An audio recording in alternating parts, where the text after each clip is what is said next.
Cher auditoire, bonjour. Je ne peux qu'avouer qu'à la réception de mon sujet, j'ai vu noir. Et je me suis dit qu'Abbé Process m'avait piégé. Que j'étais finie, avant même d'avoir commencé. J'ai tout de suite analysé le côté qu'avait à défendre ma contradictrice. Noir, va-t-elle dire. C'est noir. Et pour définir voir, elle vous citera sûrement le Larousse, qui vous dit que c'est le fait de percevoir avec les yeux. Ainsi, si voir, dans sa première acception, est la perception visuelle. Eh bien, chère contradictrice, je vais vous faciliter la tâche. À première vue, il serait difficile de voir dans le noir. Mais demandez à vos chers animaux de compagnie, et plus particulièrement à vos chats, qui, même à 4 heures du matin, dans une maison silencieuse, dans une maison viendront vous trouver, vous réveiller pour vous demander à manger, alors même que votre maison était plongée dans le noir. Dans l'obscurité, vos chats ayant vu clair pour vous trouver. Intéressons-nous désormais à un exemple métaphysique, le trou noir. Le trou noir, cette région de l'espace de laquelle rien ne peut s'échapper, pas même la lumière. Cette région de l'espace qui peut retenir n'importe quelle particule, ou n'importe quel rayon. Mais feu Stephen King a démontré qu'il était possible d'y voir clair, malgré l'obscurantisme de ses contradicteurs. En effet, selon sa théorie du rayonnement, il est possible d'apercevoir la lumière, même au bout du trou noir. Ainsi, ce n'est encore une fois jamais le côté obscur de la force qui gagne, mais la force positive qui a toujours son mot à dire. À propos de positivisme, j'aimerais citer Paul Valéry, qui disait « voir clair, c'est voir noir ». Je ne peux pas voir mon auditoire dans mon dos, mais je me doute qu'il se demande pourquoi je me suis moi-même tiré une balle dans le pied. Détrompez-vous.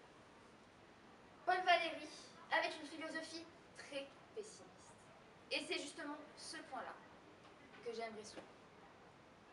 Notre société et les gens qui la composent sont composés de personnes pessimistes qui n'arrivent pas à tirer le positif, le clair, la lumière des choses qui les entourent.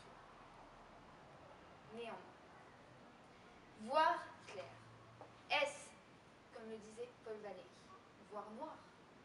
Ou bien voir noir, broyer du noir, avoir des idées noires? Donne-t-il la possibilité de voir clair? Je vous ai peut-être perdu le temps de quelques secondes, mais laissez-moi vous éclairer de l'anecdote d'une amie présente dans cette salle. Actuellement, elles doivent toutes être en train de paniquer en se demandant laquelle va être visée. Qu'elle ne s'inquiète pas.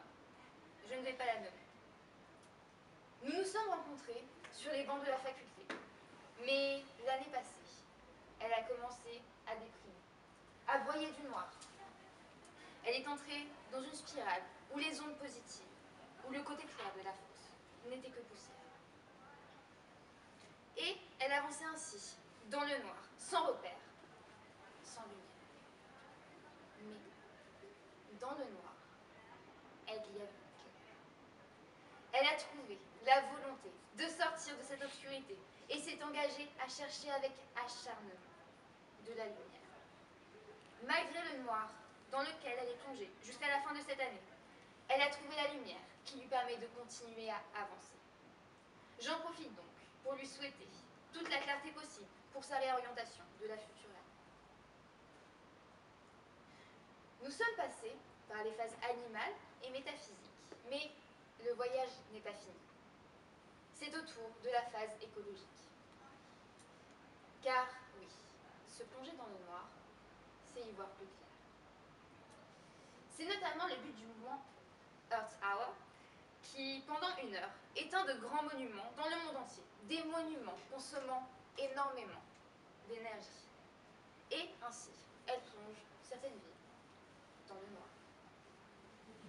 Mais pourquoi, me direz-vous? Pourquoi plonger des villes dans le noir pour y voir plus clair?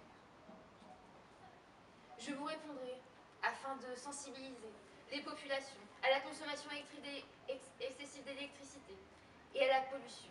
Car sans toute cette pollution, ne verrions-nous pas plus d'étoiles? Ne verrions-nous pas plus clair dans la nuit noire? Je vous demanderai à tous, dans cet amphithéâtre, dès maintenant, de fermer vos yeux, de vous plonger dans l'obscurité et de faire marcher votre imagination. Vous êtes chez vous.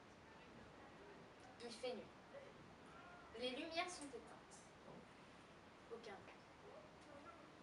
Votre femme, votre mari, dort juste à côté de vous. Et là, vous vous réveillez. Ce réveil, néanmoins, se fait par une envie pressante, mais la personne à côté de vous dort paisiblement. Vous savez que si vous la réveillez, vous vous exposez à une crise majeure au petit déjeuner. Vous n'êtes pas équipé de lunettes infrarouges, alors vous sortez de votre lit, doucement, sans faire de bruit, et plongez dans le noir, en ouvrant les yeux. C'est la fin. Vous ne voyez pas clair, vous voyez même noir. Mais, en vous levant, vous savez que le parcours va être celui du combattant. Ne pas prendre un mur, ne pas tomber dans les escaliers, ne pas allumer la lumière. Et là, vous n'avez d'autre choix. Votre vision doit s'adapter. Et vous percevez alors, vous percevez ces formes et vos mouvements.